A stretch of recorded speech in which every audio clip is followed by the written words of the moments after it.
siang untuk 12 MIPA 1. Di sini sudah 27 partisipan ya yang sudah masuk, siswa-siswi kelas 12 MIPA 1. Terima kasih yang sudah hadir tepat waktu, yaitu Bintang Rotua, Zizah Nugrahani, Dega Hidayat, Deska Aulia, Devano Agung, Dwiki Saputro, Egiana Putri, Farah Virgianita, Fuad Alfan, Hilda Febriani, Intan Hoirani, Juli Sadewa Hergianto, Muhammad Muklis, Nadila Sifa, Nita Zakia, Rahel Stepani, Raisa, Sandrina Nurul, Sofi Cahyani, Salva Sadila, Salisa Sifa, Farel Simanjuntak, Wulan Rahmayanti, Zaki Faisal. Jadi sudah 29 siswa. Oleh karena itu tinggal 7 orang lagi yang belum bergabung. Kita bisa mulai anak-anak ya. 12 MIPA 1 siap. Kalian tolong buka bukunya yang pastinya sudah dipinjamkan oleh perpus ya. Terima kasih Azizah yang sudah membantu Ibu di dalam mempresentasikan, kemudian juga nanti tolong di fotonya direkam ya nak. Baik Oke, terima kasih Azizah sudah menjawab. Penanggung jawab biologi tolong siap, tolong dicatat siapa saja yang tidak hadir dalam Google Meet ini ataupun secara daring ini. Tetapi tolong diharapkan, diingatkan supaya bisa mengirim tetap materi modul yang sudah Ibu berikan. Oke, kita mulai. Assalamualaikum warahmatullahi wabarakatuh. Warahmatullahi wabarakatuh. Waalaikumsalam. Bagaimana kabar kalian? Sehat ya? Alhamdulillah sehat. Sehat. Iya. Pada hari ini kita kedatangan tamu juga, yaitu Ibu Pengawas, Ibu Ana Harsiwi, kemudian Bapak Kepala Sekolah, Bapak Kepala Sekolah kita yang akan hadir juga pada kesempatan ini. Mari sama-sama anak-anak kita mulai masuk. Jumlah sudah 31 siswa yang sudah bergabung ke pembelajaran biologi ini. Semoga tetap sehat, tetap semangat dalam pelajaran PJJ Biologi di masa pandemi COVID-19 ini. Mudah-mudahan kalian tetap dapat menjalankan PJJ, dapat membuat tugas setiap mapel-mapel yang diberikan. Kemudian yang tidak hadir sekarang ini hanya 4 orang ya, tinggal 4 orang. Terima kasih atas kedisiplinan kalian, mudah-mudahan besok lebih baik lagi waktunya. Kemudian PJ Biologi jangan lupa sekalian merekap 4 orang anak tersebut siapa saja, tolong nanti dicatatkan ke Ibu. Sekarang udah 33, 3 orang lagi. Oke, kita mulai untuk PJJ hari ini Senin 3 Agustus 2020. Di sini kita mulai belajar harusnya jam 10.30 sampai jam 12 ya. Ada 2 sesi, berarti sesi pertama jam 10.30 sampai dengan 11.30 kita daring di Google Meet ini. Sementara nanti jam 11.30 sampai selebihnya kita melakukan luring ya nak. Oke, kita mulai dari materi metabolisme ini. Tujuan pembelajaran hari ini adalah menjelaskan proses metabolisme sebagai reaksi enzimatis dalam makhluk hidup.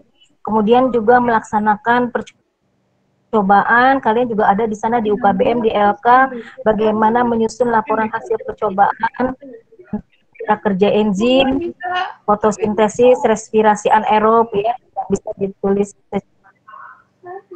yang dapat dilaporkan secara tertulis. Ada apa? Ada pertanyaan?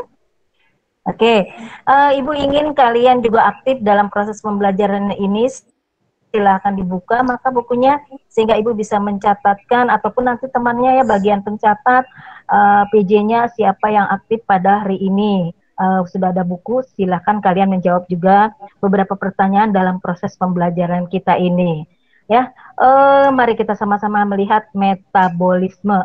Metabolisme artinya suatu reaksi ya yang terjadi di dalam tubuh makhluk hidup. Nah, reaksinya apa saja yang terjadi di dalam tubuh makhluk hidup? Siapa yang tahu? Silakan. Reaksinya apa saja yang terjadi di dalam tubuh selaku proses metabolisme? Apa saja? Silakan dibaca. 35 orang, tinggal 1 orang lagi. Ayo, apa saja? Yaitu proses katabolisme dan nggak apa-apa dijawab, dibuka ininya ya, mikrofonnya.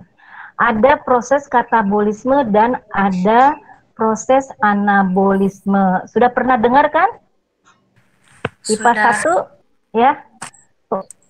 Oke, kalau sudah, coba apa sih yang dimaksud dengan katabolisme sebelum kita melanjut dalam materi metabolisme ini? Rahel mau jawab. Apa yang dimaksud dengan katabolisme? Yuk.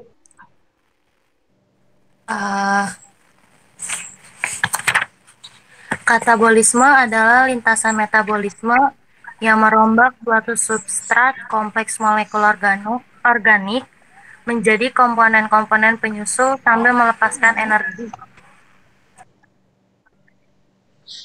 Oke, sambil melepaskan energi. Berarti dalam proses katabolisme ada penguraian ya, dari molekul besar ke molekul yang besar lagi atau kecil?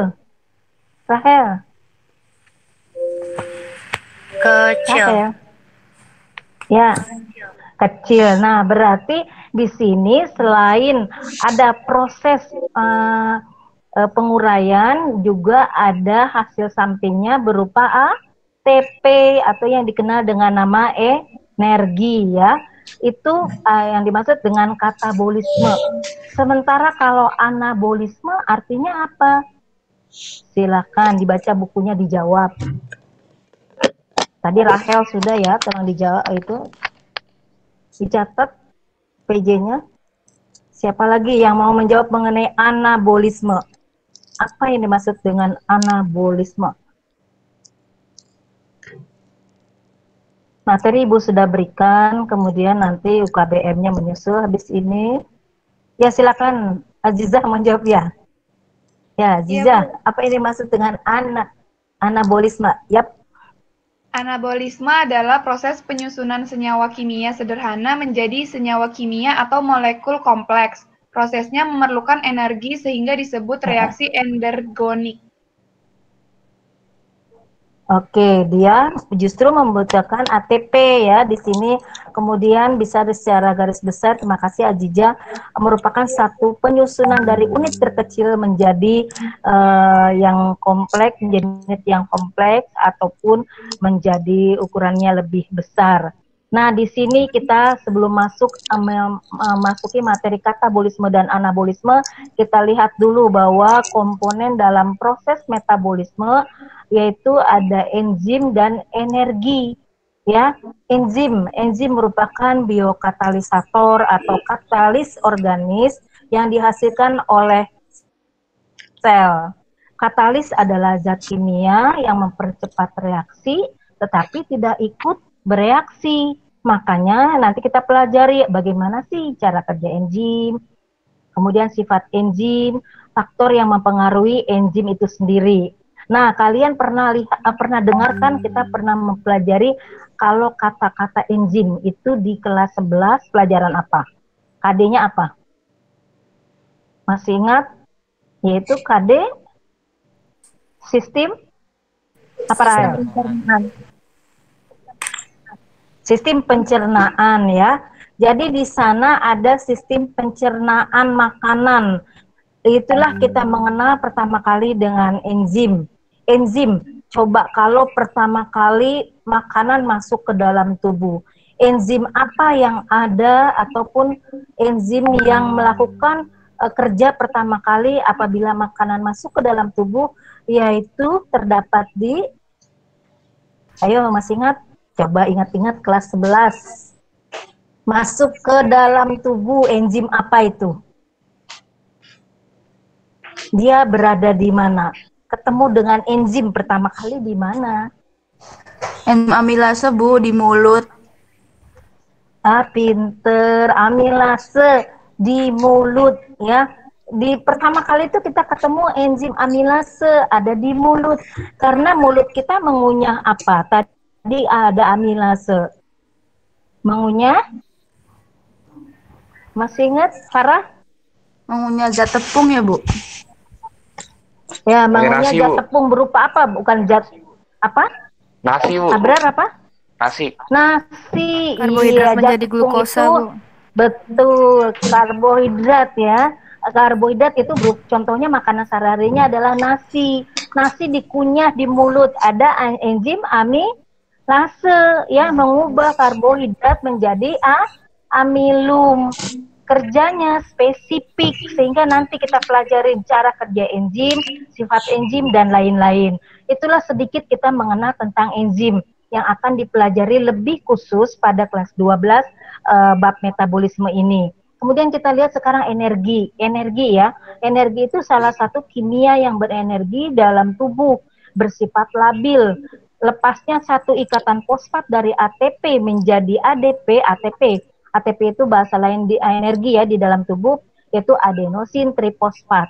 Dia bisa berubah dari ATP tiga ikatan fosfat menjadi hilang satu sehingga menjadi ADP, adenin difosfat. Satu hilangnya itu bisa digunakan dalam proses, misalnya contoh transfer elektron, ya kan, reaksi katabolis seperti proses glikolisis dan lain-lain. Itulah jadi lepasnya satu ATP itu, satu fosfat di dalam dari ATP menjadi ADP bisa digunakan banyak hal di dalam sel pada tubuh makhluk hidup. Nah, itulah komponen dalam proses metabolisme. Ada enzim, ada juga energi yang ikut berperan. Sekarang kita lihat proses metabolisme. Tadi proses metabolisme ada dua ya. Ada yang katabolisme dan ada anabolisme. Kalau misalnya katabolisme yaitu merombak, tadi sudah dijawab. Merombak yaitu dari molekul kompleks kemudian menghasilkan molekul sederhana. Nah, dari molekul kompleks ke molekul sederhana ini dihasilkanlah ATP. Paham ya, Nak? Kalau dari molekul besar kemudian jadi molekul sederhana, itulah nanti menghasilkan ATP atau energi, ya. Kemudian kita lihat katabolisme. Di katabolisme itu ada respirasi aerob yang menggunakan oksigen, ya kan? Kemudian kalau respirasi yang tidak membutuhkan oksigen namanya apa? Ada yang tahu? Anaerob. Respirasi Anaerob, Bu. anaerob, tidak membutuhkan oksigen. Nah, kita lihat di sini pada katabolisme juga contoh ya, glukosa. Rumusnya C6H12O6 ya. Di sini sudah masuk nih pelajaran kimia, tapi Ibu nggak masuk pelajaran kimia sekali, hanya menyinggung sedikit-sedikit karena kamu sudah mempelajari pada biloks ya, bilangan oksidasi. Kemudian di sana juga dipelajari produksi, apa pengoksidasi ya di dalam kimia. Ini kaitannya ke pelajaran metabolisme, menyinggung sedikit tentang pelajaran kimia. Nah, di sini pada respirasi aerob, contohnya C6H12O6, glukosa ditambah oksigen, nanti akan terurai. Terurai itu menjadi apa, Nak? Siapa yang tahu? C6H12O6 plus oksigen, dia akan terurai menjadi apa? Coba. Baca bukunya. C6H12O6, bila ditambah dengan O2 akan menghasilkan apa? Akan terurai menjadi apa? C6H12O6 itu sebagai glukosa karbohidrat kan? Kemudian dia dikenal sebagai produksi. Sementara O2-nya adalah agen pengoksidasi. oksidasi. Ingat nggak di kimia itu? Udah belajar lah pastinya. Kemudian di sini ada Ibu nyinggung sedikit tuh tentang apa? Tentang rumus-rumus kimia ya. Karena memang kita berkaitan dengan itu. Di C6H12O6 plus O2 menghasilkan apa? CO2 plus Terurai H2O. menjadi CO2 CO2 dan air. plus H2O plus energi. CO2 H2O plus energi.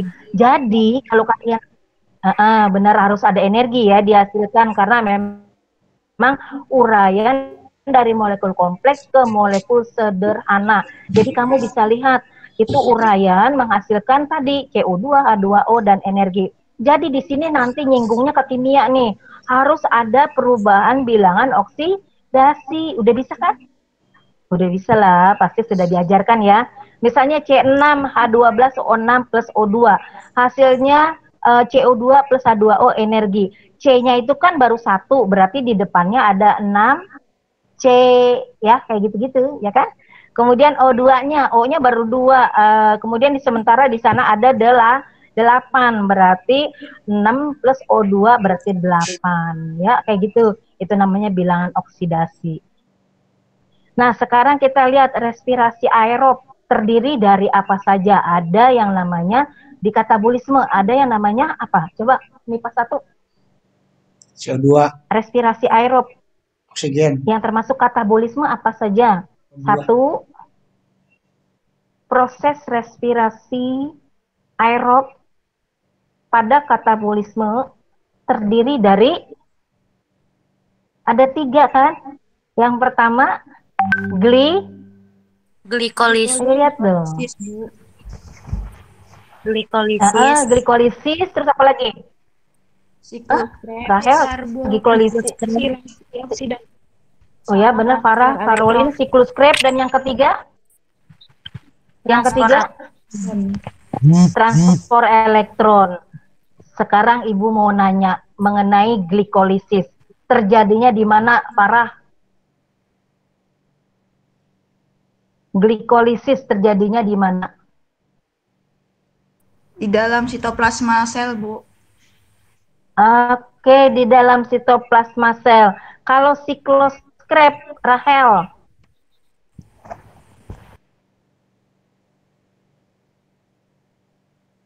Siklus Krebs terjadi di... Siapa yang tahu? Rahel belum siap. Matriks. Siklus Krebs terjadi di... Matriks. Nah, mitokondria, Farel. Ya, betul. Itu di mitokondria. Sekarang, pertanyaan Ibu, glikolisis hasilnya apa saja setelah hasil baca? Coba dilihat. Menghasilkan apa saja glikolisis?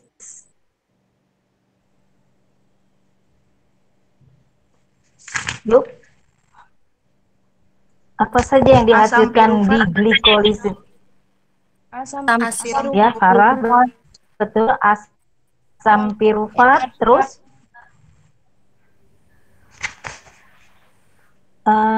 Bagaimana? Ini yang jawab siapa? Caroline dulu. Ya, silakan Caroline.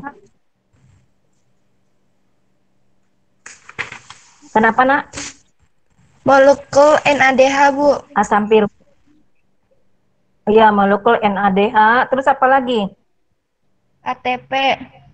Berapa NADH yang dihasilkan, Nak? 2, Bu. Caroline? 2, Bu. 2 NADH. ATP dihasilkan berapa? 2 molekul.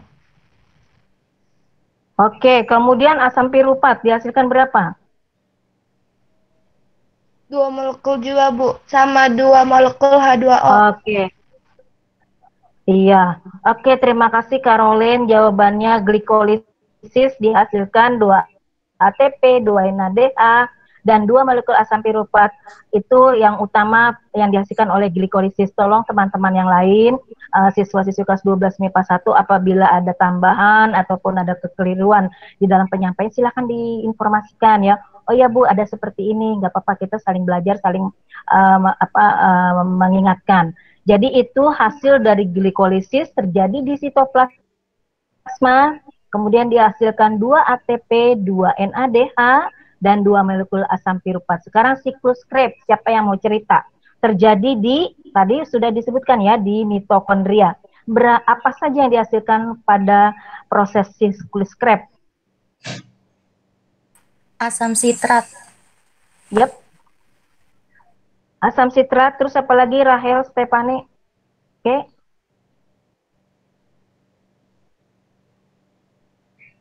Apalagi yang dihasilkan?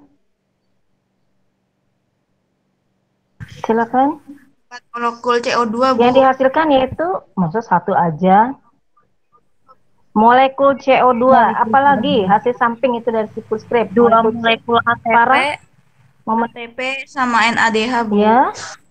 Terus FADH2. NADH berapa, Nak? NADH 4, Ya. 6. NADH jumlahnya 6. Sementara FADH berapa? 2 molekul. 2. Oke. Oke, coba sebutkan secara jelas, Farah. Apa yang dihasilkan dari siklus Krebs? Lengkapi tadi sudah benar. Satu, apa saja? Farah tadi sudah sebutkan, sudah benar, tinggal mengulang.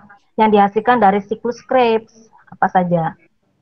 Yaitu CO2. 2. Ayo Farah. ATP. Yang dihasilkan apa saja di siklus Krebs? ATP, 2 ATP gitu loh. CO2, 2 ATP. 4, ya. 6 NADH. Kemudian 6 NADH, kemudian 2 molekul 2 FADH. Iya.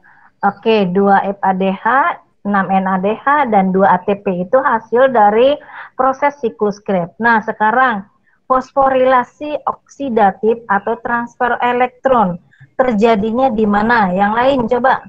Terjadi di mana fosforilasi oksidatif atau yang dikenal dengan transfer elektron?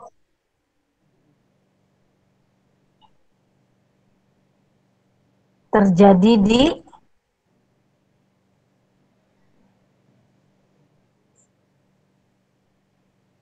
di mana?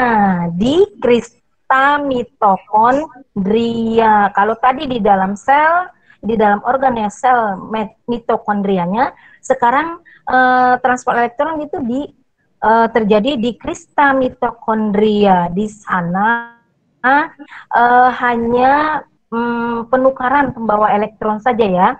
Pembawa elektron, siapa yang tahu jenis pembawa elektron itu apa saja?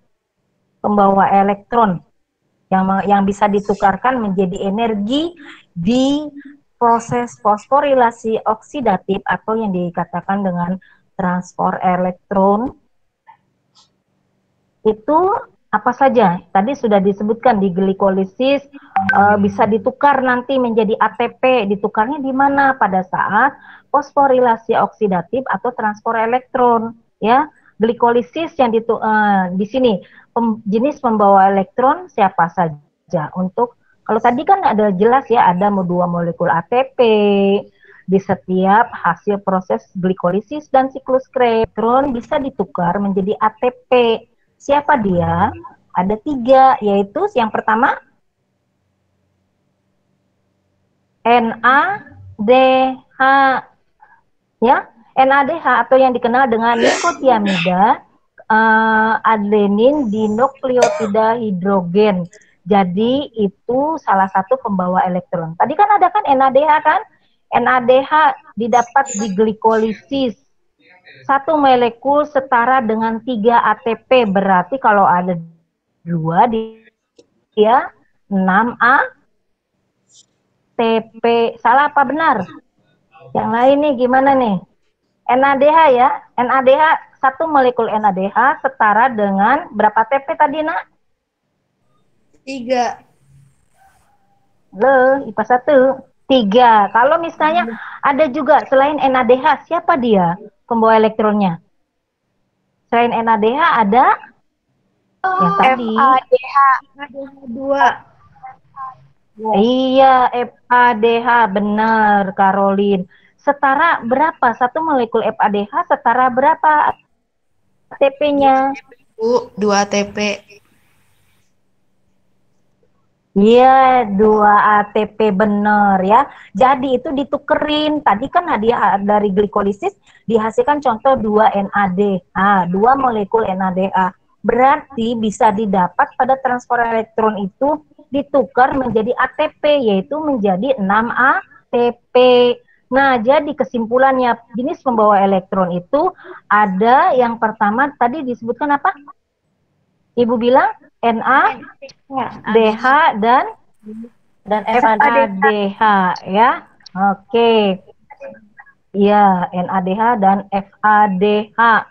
Juga ada NADPH ya.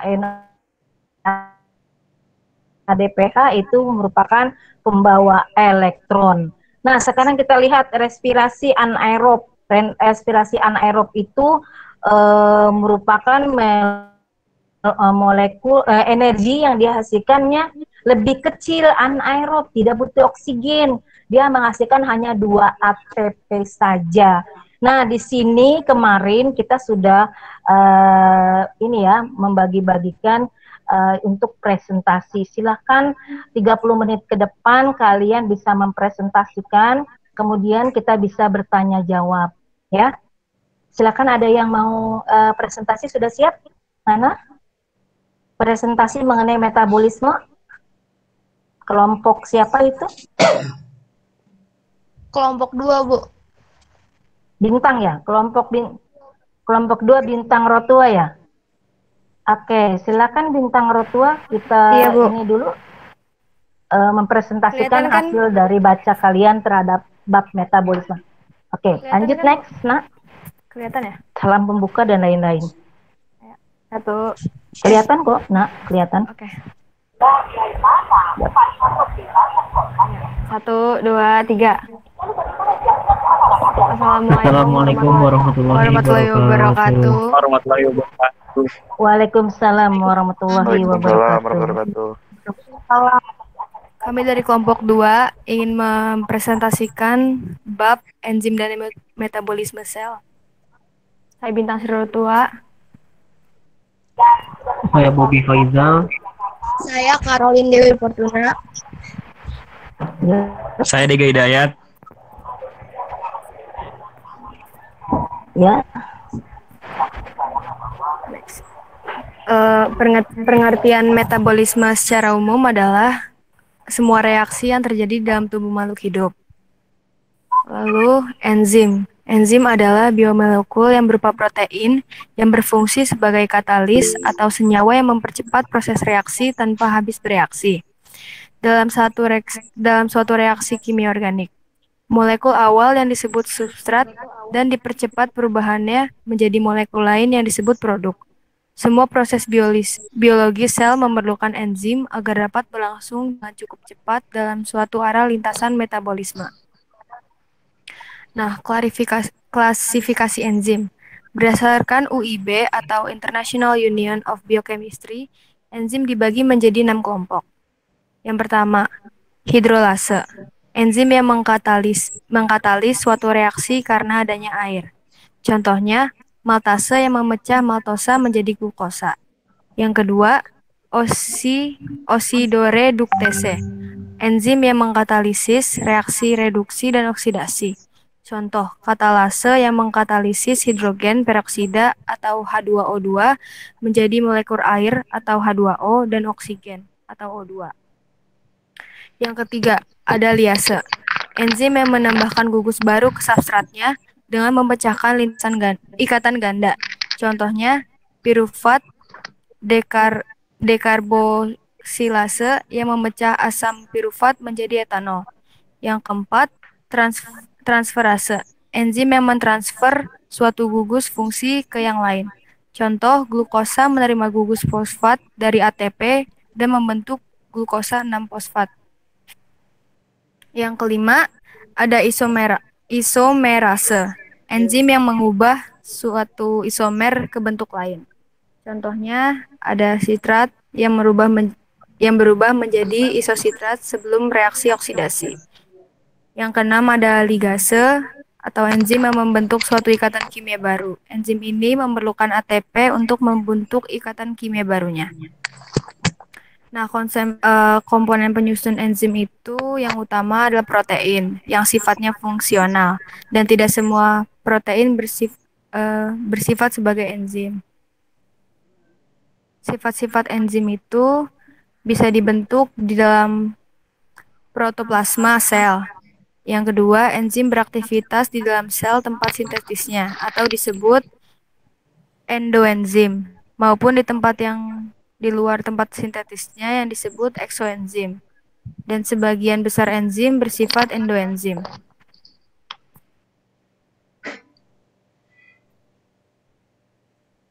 Cara kerjanya? Cara kerja enzim. Enzim bekerja dengan cara bereaksi dengan molekul substrat untuk menghasilkan senyawa intermediate melalui suatu reaksi kimia organik yang membutuhkan energi aktivasi lebih rendah. Sehingga percepatan reaksi kimia terjadi karena reaksi kimia dengan energi aktivasi lebih tinggi membutuhkan waktu lebih lama. Meskipun senyawa katalis dapat berubah pada reaksi awal, pada reaksi akhir molekul katalis akan kembali ke bentuk semula. Sebagian besar enzim bekerja secara khas, yang artinya setiap jenis enzim hanya dapat bekerja pada satu macam senyawa atau reaksi kimia. Hal ini disebabkan perbedaan struktur kimia tiap enzim yang bersifat tetap. Sebagai contoh, enzim amilase hanya dapat digunakan pada proses perombakan pati menjadi glukosa. Faktor kerja enzim. Kerja enzim dipengaruhi oleh beberapa faktor, terutama adalah substrat, suhu, keasaman, kofaktor, dan inhibitor. Tiap enzim memerlukan suhu dan pH atau tingkat keasaman optimum yang berbeda-beda, karena enzim adalah protein yang dapat mengalami perubahan bentuk jika suhu dan keasaman berubah. Di luar suhu atau pH yang sesuai, enzim tidak dapat bekerja secara optimal atau strukturnya akan mengalami kerusakan. Inhibitor enzim. Inhibitor merupakan suatu senyawa yang dapat menghambat atau menurunkan laju reaksi yang dikatalisis oleh enzim. Berdasarkan reaksi kimianya, inhibitor dapat dibedakan menjadi dua, yaitu inhibitor irreversible dan inhibitor reversible. Inhibitor irreversible adalah inhibitor yang reaksi kimianya berjalan satu arah atau tidak dapat balik, di mana setelah inhibitor mengikat enzim, inhibitor tidak dapat dipisahkan dari sisi aktif enzim. Keadaan ini menyebabkan enzim tidak dapat mengikat substrat atau inhibitor merusak ke beberapa komponen gugus fungsi pada sisi katalik molekul enzim. Inhibitor reversible adalah inhibitor yang reaksi kimianya berjalan dua arah atau dapat bolak-balik. Bekerja dengan mengikat sisi aktif enzim melalui reaksi reversible, dan inhibitor ini dapat dipisahkan atau dilepaskan kembali dari ikatannya. Inhibitor reversible terdiri dari tiga jenis, yaitu inhibitor yang bekerja secara kompetitif, non-kompetitif, dan unkompetitif. Inhibitor kompetitif. Pada inhibitor kompetitif, inhibitor dan substrat berkompetisi untuk berikatan dengan enzim. Seringkali inhibitor kompetitif memiliki struktur yang sangat mirip dengan substrat asli enzim. Yang kedua yaitu inhibitor unkompetitif. Pada inhibitor tak kompetitif, inhibitor tidak dapat berkaitan dengan enzim bebas, namun hanya dapat dengan kompleks ACE yang terbentuk kemudian menjadi tidak aktif. Jenis inhibitor ini sangat jarang, namun dapat terjadi pada enzim-enzim multimerik. Yang ketiga yaitu inhibitor non-kompetitif. Inhibitor non-kompetitif dapat mengikat enzim pada saat yang sama substrat berikatan dengan enzim, baik kompleks A dan ACE yang tidak aktif. Karena inhibitor tidak dapat dilawan dengan peningkatan konsentrasi substrat primaks, reaksi berubah. Namun karena substrat masih dapat mengikat enzim, KM tetaplah sama.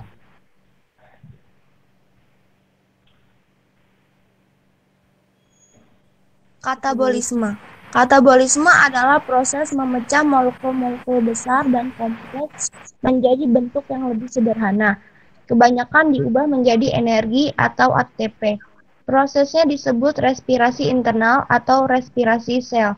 Glukosa akan dioksidasi untuk menghasilkan energi secara bertingkat melalui serangkaian reaksi yang disebut respirasi aerob. Namun, jika persediaan O2 di dalam tubuh kurang mencukupi, akan terjadi respirasi anaerob.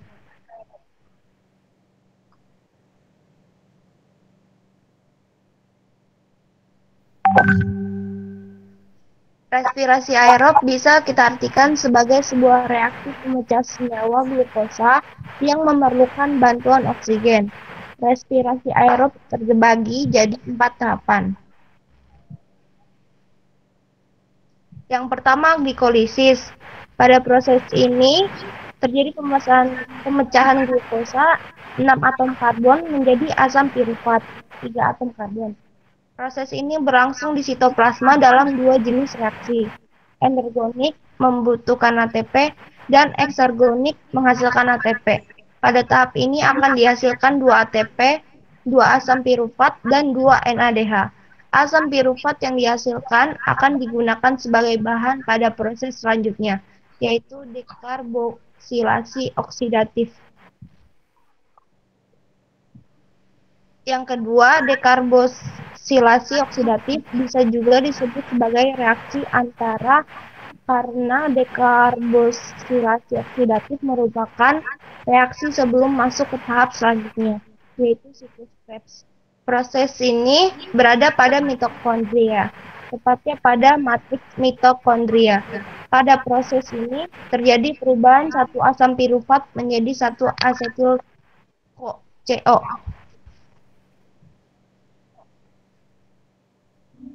Yang ketiga yaitu siklus Krebs. Karena input substrat sebelumnya adalah 2 asetil untuk setiap satu molekul senyawa glukosa, maka hasil yang didapatkan dari siklus ini pada proses respirasi ini adalah 2 ATP, 6 NADH, dan 2 FADH2. Yang keempat yaitu transport elektron atau fosforilasi oksidatif adalah tahap di mana terjadi perubahan NADH dan FADH2 menjadi energi yang berbentuk ATP agar bisa digunakan oleh tubuh. Tempat berlangsungnya tahapan transport elektron berada di bagian mitokondria, tepatnya di membran dalam atau kristal mitokondria. Untuk setiap satu molekul NADH menghasilkan 3 ATP, dan setiap satu molekul FADH akan menghasilkan 2 ATP.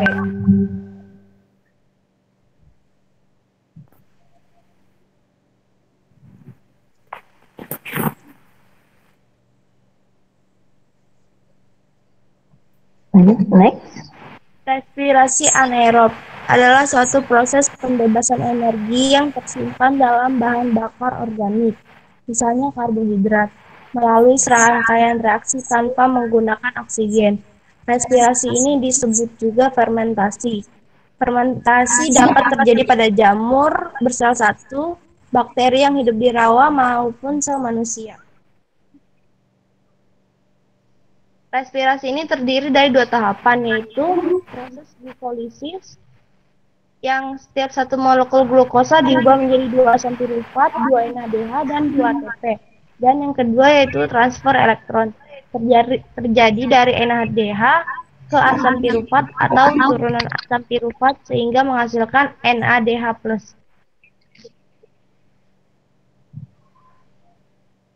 Glikolisis. Berdasarkan produknya, jenis fermentasi umum yaitu fermentasi alkohol dan fermentasi asam laktat. Fermentasi alkohol dilakukan oleh bakteri anaerob dan ragi. Fermentasi alkohol dapat terjadi pada proses pembuatan minuman anggur dan tapai. Reaksi sederhana fermentasi alkohol adalah sebagai berikut. C6H12O6 diubah menjadi 2C2H5OH ditambah 2CO2 ditambah 2 ATP. Mekanisme fermentasi alkohol. Bahan baku glukosa diubah menjadi asam pirufat melalui rentetan reaksi glikolisis. Yang kedua, asam pirufat melepaskan CO2 menjadi asetaldehida. Yang ketiga, asetaldehida direduksi oleh NADH menghasilkan etanol dan melepaskan NAD+. NAD+ masuk kembali ke dalam reaksi glikolisis. Sementara itu, asetaldehida berperan sebagai akseptor elektron.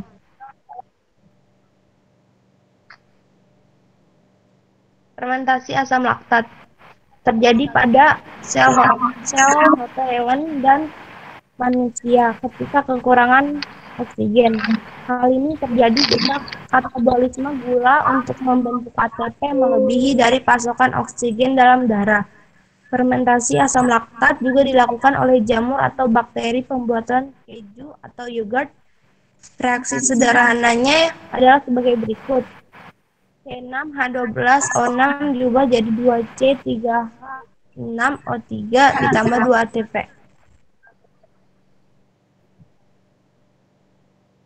Mekanisme fermentasi asam laktat, yaitu glikolisis mengubah glukosa menjadi asam pirufat. Yang kedua, asam pirufat langsung direduksi oleh NADH sehingga membentuk asam laktat dan melepaskan NAD+. Yang ketiga, NAD+ masuk kembali ke glikolisis. Asam pirufat berperan sebagai akseptor elektron.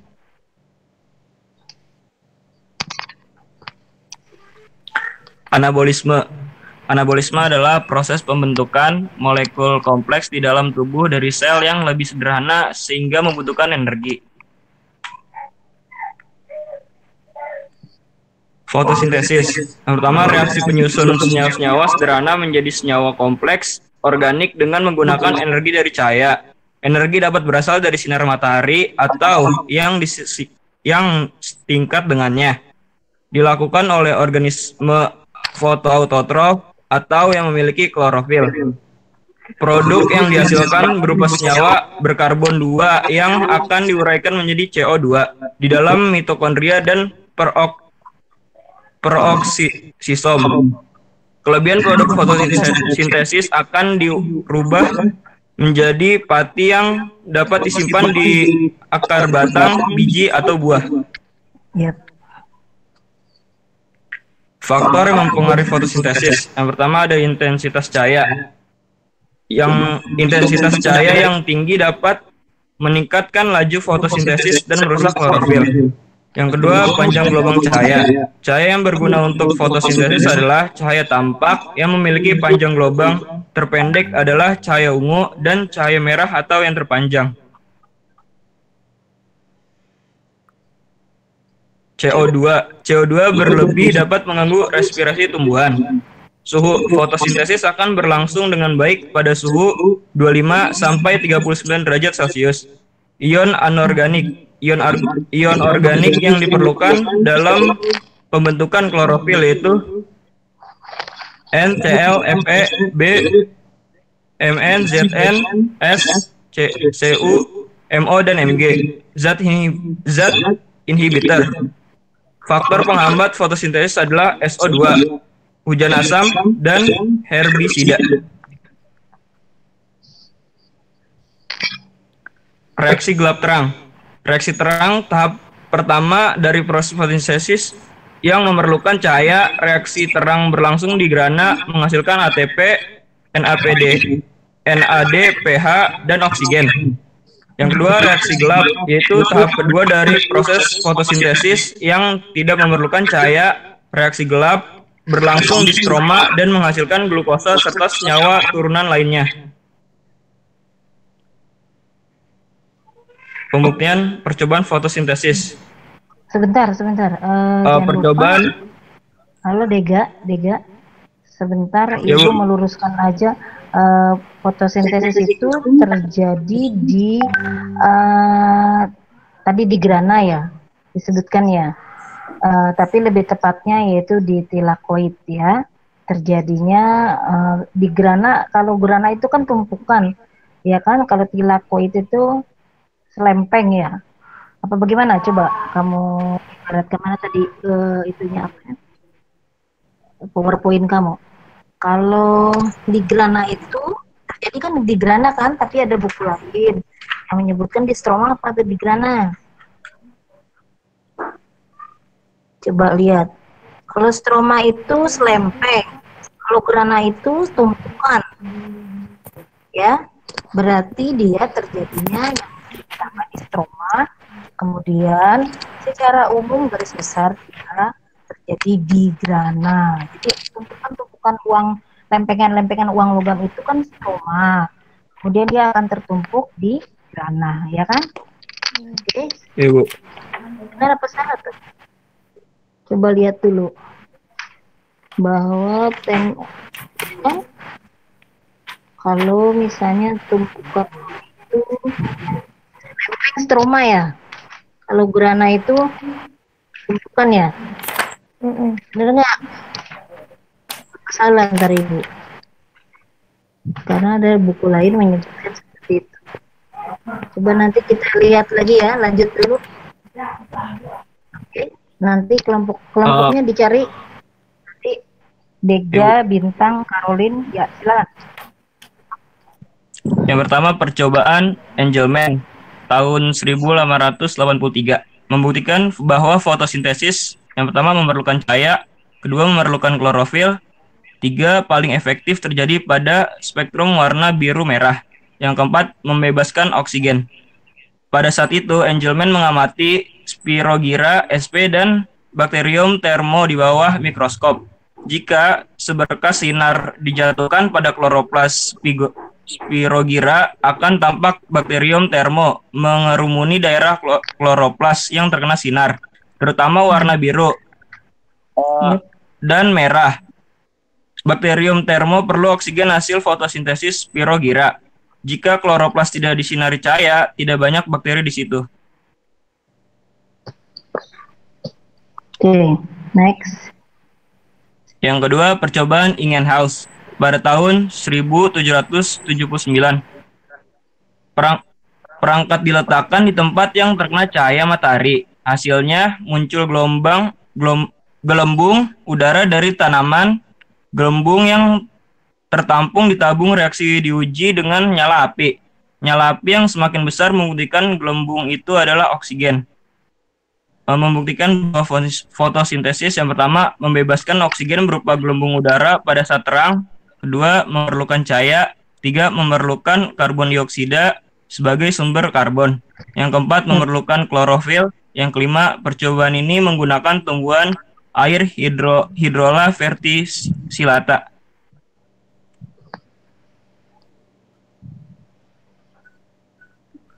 Kemosintesis. Kemosintesis adalah penyusunan senyawa kompleks dengan menggunakan energi yang berasal dari proses-proses kimia. Di sisi lain,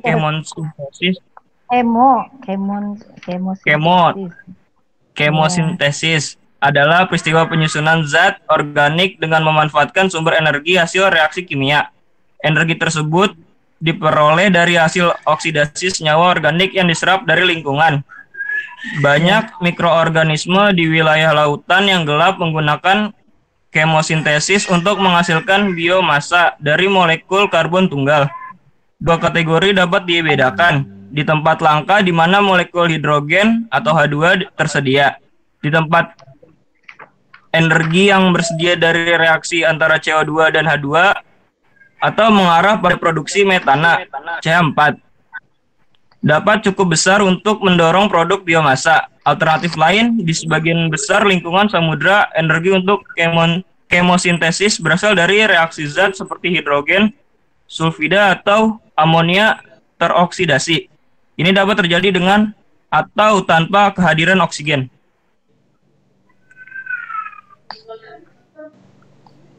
Banyak mikroorganisme di wilayah lautan yang gelap menggunakan kemosintesis untuk menghasilkan biomasa dari molekul karbon tunggal.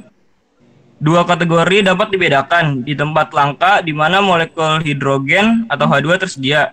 Energi yang bersedia dari reaksi CO2 dan H2 atau mengarah pada produksi metana CH4 dapat cukup besar untuk mendorong produksi biomasa.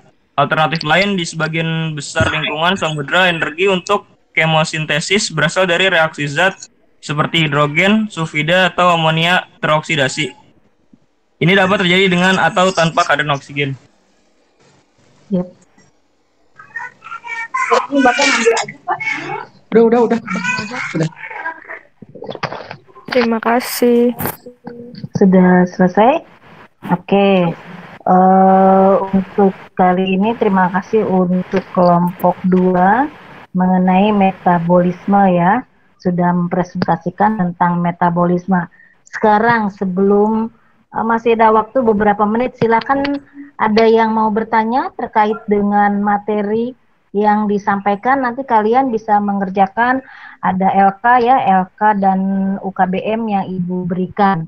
Nah, silakan bertanya dulu mengenai enzim sudah. Enzim, kemudian tolong tadi PJ ataupun Aziza tolong difoto ya untuk bukti fisik. Mengenai anabolisme ya, sedikit mengenai anabolisme. Contoh yang terkenal, proses penyusunan ya, proses pembentukan senyawa kompleks dari senyawa sederhana, itu namanya anabolisme. Tadi di anabolisme ini ada reaksi ataupun proses yang terjadi yang terkenal, yaitu apa? Silakan selain dari grup ini menjawab contoh dari anabolisme, proses penyusunan senyawa kompleks dari senyawa sederhana. Contohnya yaitu Fotosintesis dan kemosintesis. iya, fotosintesis. Kita lihat dulu. Fotosintesis ada reaksi terang dan reaksi gelap.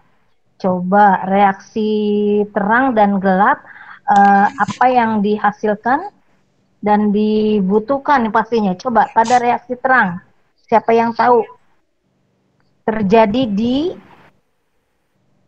di mana reaksi terang? Terjadi di mana? Di tilakoid ya, sebagai fotosistem.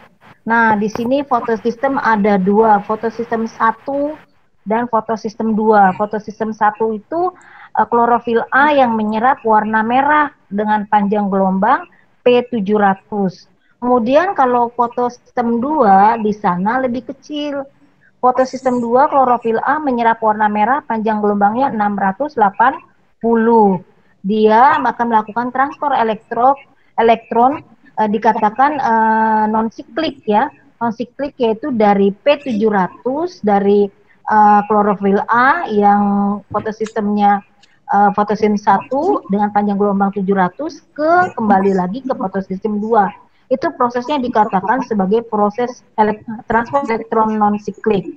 Sementara kalau yang siklik itu terjadi transfer elektron siklik, yaitu terjadi di fotosistem 1 dengan panjang gelombang P700. Mungkin tambahan yang Ibu berikan bisa memberi pemahaman yang lebih baik. Ya, di sini dihasilkan kalau pada pada fotosintesis ya, dihasilkannya apa saja? Coba, tadi kan sudah menyimak tuh temannya menjelaskan hasil dari fotosintesis apa saja.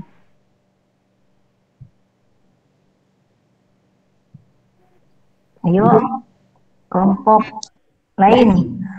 Apa yang dihasilkan dari proses fotosintesis atau yang dikenal dengan reaksi terang? Apa saja tadi? Ayo, halo. IPA 1, mana? Coba penyaji. Apa saja yang dihasilkan dari proses fotosintesis yang dikenal dengan sebagai reaksi terang? Hasilnya apa saja? Tadi sudah disebutkan ada hasil fotosintesis. Yang pertama yaitu CO2. apa? Oksigen ya. Pertama oksigen dihasilkan. Kemudian dihasilkan apa lagi? Dihasilkan molekul air ya kan? Kemudian dihasilkan NADPH, ya kan? Nah, itu hasil dari reaksi terang. ada air, ada oksigen, NAD, pH. Nah, sekarang kita lihat yang pastinya di sini. Pada reaksi gelap, hasil dari reaksi di dalam proses reaksi gelap ada reaksi terang yang hasil dari reaksi terang yang digunakan pada reaksi gelap, yaitu apa saja? Yaitu ATP dan NAD, pH.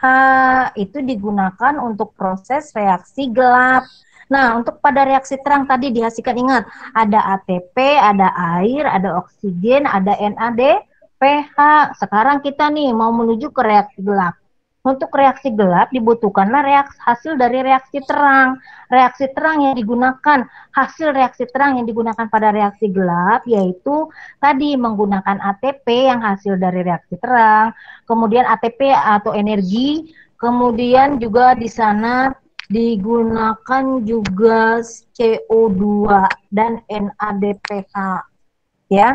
Nah, di sini ATP dan NADPH digunakanlah pada proses reaksi gelap, di mana nanti pada reaksi gelap ada CO2 itu dari udara, kemudian diikat oleh RUBP membentuk PGA, kemudian direduksi di NADPH dibantu oleh ATP. Apa hasilnya? Yaitu 6 molekul 3 fosfoglyceraldehyde. Tadi ada reaksinya ya. Reaksinya lihat di sana siklus pada yang terjadi pada reaksi gelap membentuk 6 molekul 3 fosfoglyceraldehyde. Kemudian itu 2 buah, 1 molekul G3P keluar siklus dibentuk gula, dan 1 molekulnya ditambah ATP masih di dalam siklus membentuk RUBP lagi, terulang lagi proses siklusnya. Ibu ulangi sekali lagi. Ada di sini pada siklus pada reaksi gelap ya, tolong diperhatikan Nak. Pada reaksi gelap di sana ada hasil dari reaksi terang yang digunakan untuk proses reaksi gelap. Siapa saja yang digunakan hasil dari reaksi terang? Yang pertama ATP, kemudian yang kedua NADPH, itu digunakan untuk proses reaksi gelap. Nah, untuk di reaksi gelap diawali dari CO2 dari udara berikatan dengan RUBP, membentuk PGA. Kemudian PGA menghasilkan NADPH dibantu ATP. NADPH dibantu ATP membentuk 6 molekul 3 fosfoglyceraldehyde atau 3GP. Jumlahnya berapa molekul? 2 buah.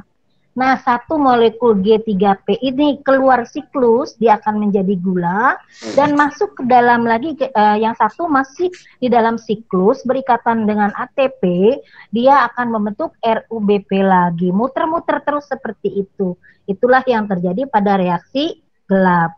Ya, nanti Ibu akan jelaskan apabila masih minggu depan ya. Hari apa lagi kita ketemu? Hari Kamis ya. Hari Kamis nanti kita masih bahas kembali mengenai metabolisme ini. Kalian tolong kerjakan modul dengan LK yang sudah Ibu berikan. Silakan bertanya lewat WhatsApp apabila ada pertanyaan dan jawaban. Pertanyaan kemudian jawaban, siapa yang mau menjawab silakan. Ya, untuk hari ini cukup sekian. Ibu ucapkan terima kasih juga kepada Ibu Ana Harsiwi selaku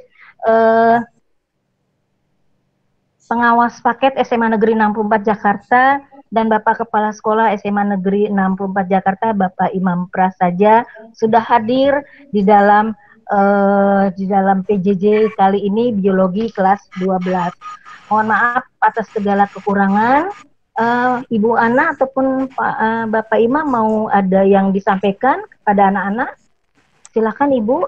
Pak. Silakan Bu Ana aja. Ya, assalamualaikum anak-anak. Waalaikumsalam. Waalaikumsalam. Waalaikumsalam. Waalaikumsalam. Waalaikumsalam. Oke. Belajar hari ini menarik sekali ya, anak-anak. Belajar hari ini menarik sekali ya, anak-anak ya. Sehat selalu. Alhamdulillah sehat, Bu. Ya, Bu. Oke, Terima kasih, Bu. ya.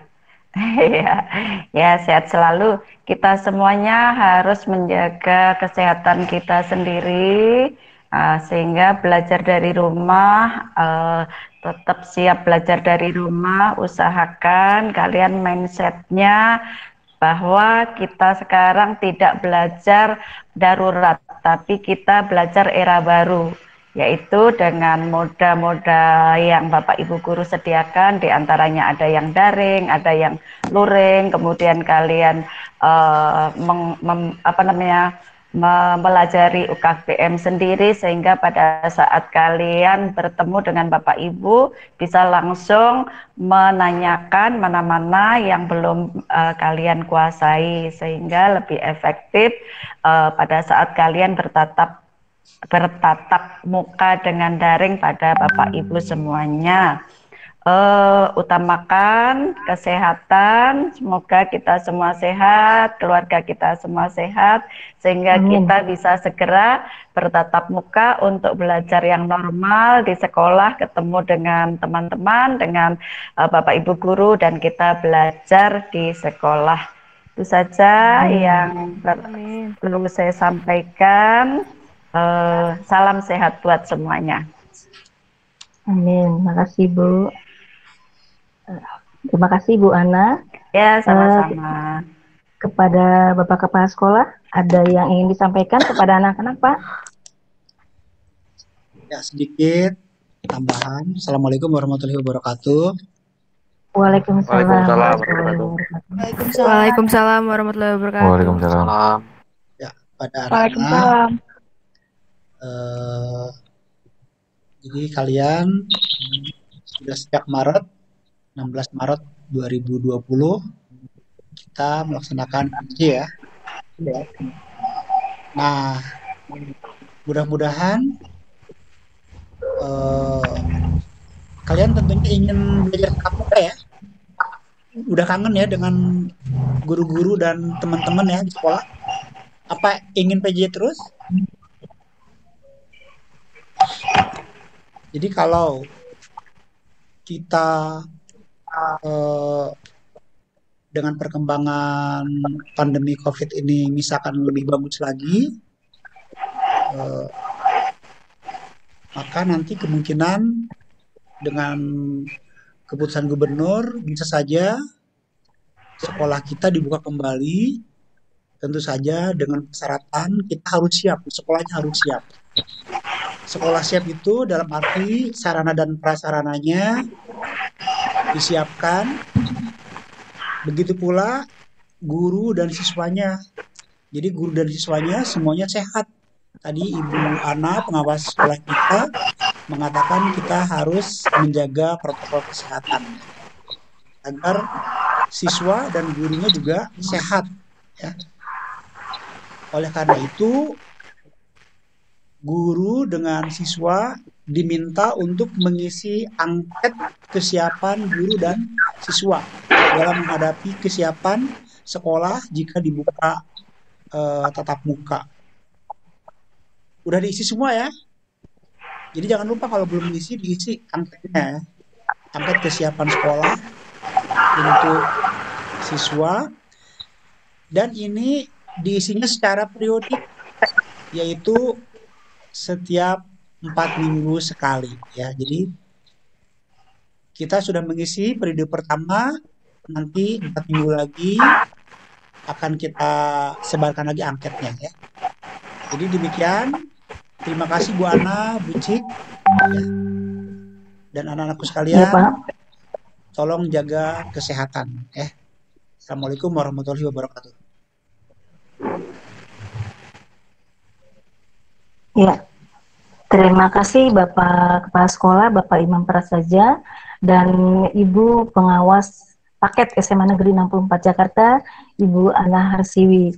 Terima kasih juga anak-anak yang sudah kita belajar dengan cara daring 2 kali 30 menit. Sekarang kalian akan lanjut ke luring. Nah, mudah-mudahan di luring ini kalian bisa bertanya jawab juga, walaupun lewat WhatsApp, bersama teman-teman ataupun bersama Ibu di WhatsApp. Terima kasih atas kesempatan PJJ kali ini. Mohon maaf sekali lagi Ibu Ana, Pak Kepala Sekolah, apabila penyajiannya tidak kurang berkenan. Bu Terima kasih. Wassalamualaikum warahmatullahi wabarakatuh.